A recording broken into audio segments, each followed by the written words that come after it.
సాక్షాత్తు శాసనసభ సాక్షిగా ముఖ్యమంత్రి గారే స్వయంగా వెల్లడించారు. అనేక మంది మంత్రులు రిపీటెడ్గా అనేక సందర్భాల్లో అనేక వేదికల మీద దాన్ని పునరుద్ఘాటించారు. కానీ వాస్తవ పరిస్థితి నేటికి కూడా ఏ ఒక్క జిల్లాలో ఏ ఒక్క ఉద్యోగి మీద ఏ ఒక్క కేసు కూడా విత్డ్రా చేయలేదు. నిన్నటికి నిన్న కూడా పాపం కర్నూలు జిల్లా నుంచి ఆనాడు ఉద్యమంలో పాల్గొన్న ఉద్యోగస్తులు విజయవాడ కోర్టుకి వాయిదాలకు వస్తూ ఉంటే కనీసం ఆ వాయిదాకి రావడానికి, కోర్టు వాయిదాకి రావడానికి సీఎల్ మంజూరు చేయడానికి కూడా వారిని ఇబ్బంది పెడుతున్నటువంటి పరిస్థితులు ఉన్నాయనే విషయాన్ని ముఖ్యమంత్రి గారు ఆలోచన చేయాలి.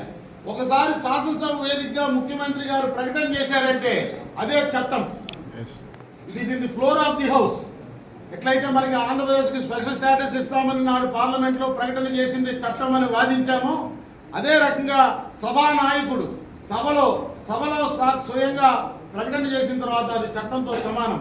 దాన్ని అమలు చేసేటువంటి కార్యాచరణ రూపొందించవలసిన చీఫ్ సెక్రటరీ అండ్ డీజీపీ తక్షణం స్పందించాలని చెప్పి నేను డిమాండ్ చేస్తా ఉన్నాను. ఈ క్రమంలో ఈ సందిగ్ధం ఉన్న కారణంగా ఈ సిపిఎస్ ఉద్యోగులు వాళ్ళ సిపిఎస్ రద్దు కోసం వాళ్ళు రేపు మే 1వ తారీఖు నాడు రాష్ట్ర వ్యాప్తంగా ఏదైతే చైతన్య యాత్ర ప్రారంభించారో అన్ని జిల్లాల్లో జిల్లా కలెక్టర్లని అందరూ ప్రజాప్రతినిధుల్ని కలిసి మెమరాండాలు ఇచ్చేటువంటి యాత్ర ప్రారంభించారో దానికి ఆంధ్రప్రదేశ్ ప్రభుత్వ ఉద్యోగుల సంఘ నేతృత్వంలో ఐక్యవేదిక పూర్తి మద్దతు సంఘీభావం ప్రకటిస్తూ మా సభ్య సంఘాల శ్రేణులందరూ కూడా ఆ కార్యక్రమంలో పాల్పంచుకుంటారని చెప్పి సందర్భంగా నేను ప్రకటన చేస్తా ఉన్నా.